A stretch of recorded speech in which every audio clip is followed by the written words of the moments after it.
నువ్వేం చేసినావు మరి 2.5 ఏళ్ళ ఏం చేసినావు 4 లక్షల కోట్ల అప్పు చేసినావు 4 లక్షల కోట్ల అప్పు పోనీ 4 లక్షల కోట్ల అప్పు చేసినావు నువ్వు చేసిన ఒక మంచి పని చెప్పు 4,000 పెన్షన్ ఇచ్చినవా మహిళలకు 2,500 వాళ్ళకి ఇచ్చినవా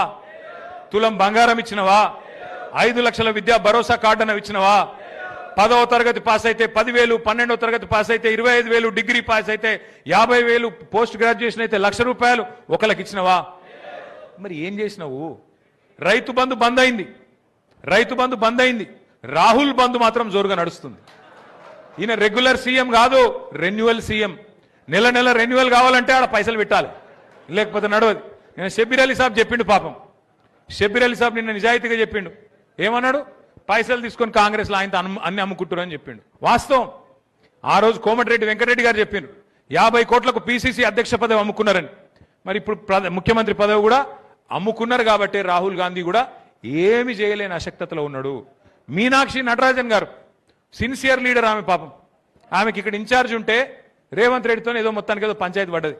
నువ్వు ఇట్లా గరీబోల ఇండ్లు గులగొట్టకని చెప్పిందట ఆమె గరీబోల ఇండ్లు గులగొట్టక మంచి పద్ధతి కాదు గా మూసీ పేరు మీద హైడ్రా పేరు మీద నాశనం చేస్తున్నావు పార్టీకి చెడ్డ పేరు వస్తున్నది నువ్వు చెయ్యకు అని చెప్పిందట పగబట్టి ఏం చేసిండు మోక కోసం చూసిండు ఆయనతో బీజేపీలకు